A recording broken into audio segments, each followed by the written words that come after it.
Alzi la mano. Raise your hand if you do not have at least one photo of when you were a child, taken on the beach, equipped with bucket and rake. I believe no one has escaped this image. Now let's focus on another image, indeed on a taste, the one that perhaps best embodies the pleasure of summer holidays, spaghetti with clams, a very simple dish, but complicated to cook well, which releases all the power of its marine flavor with every bite. On the Roman coast, and the stretch from Passo Scuro to Capodanzio in particular, these two images find their link. Fishing here has always been conducted by small boats, and the technique still used today for clam fishing is similar to the game we all played as children.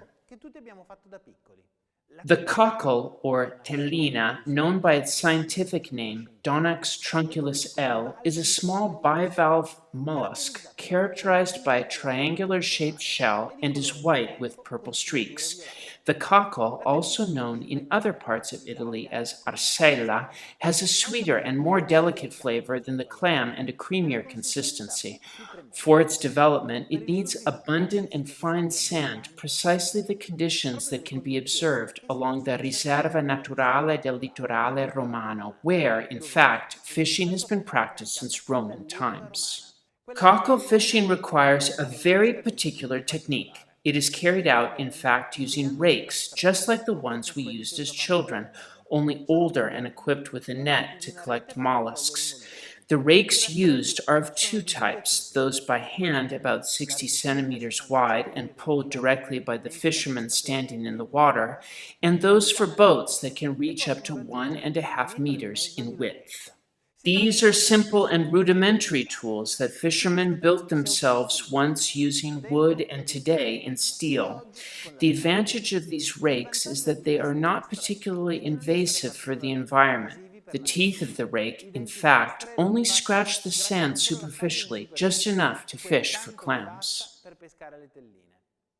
Since they kick up very little sand when fishing, these tools also have another particularly positive feature, this time for us, the ones consuming the clams. Very little sand ends up inside the mollusk, which prevents that unpleasant sensation of biting into sand while enjoying our spaghetti.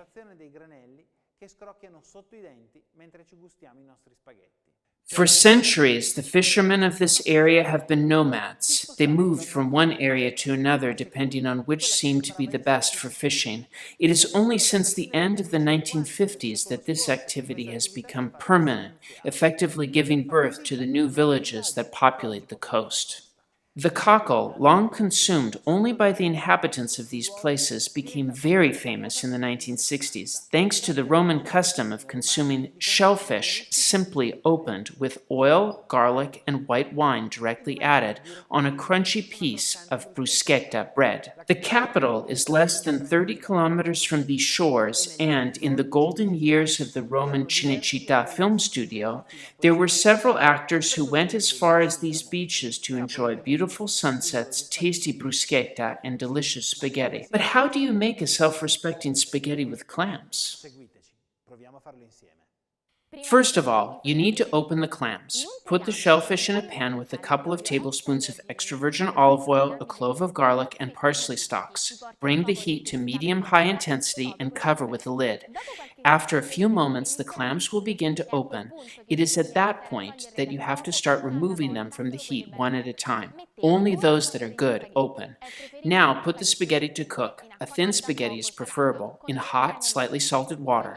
At the same time, remove the clams from their shells, filter the juice released during cooking, and put it back in the pan used to open the shellfish. After less than 5 minutes, drain the spaghetti in the pan. Put it back on the flame over high heat until cooked, adding, if necessary, a little hot cooking water. When the spaghetti is cooked but still al dente, add the clams, a drizzle of oil, and a little chopped parsley. Mix well and serve.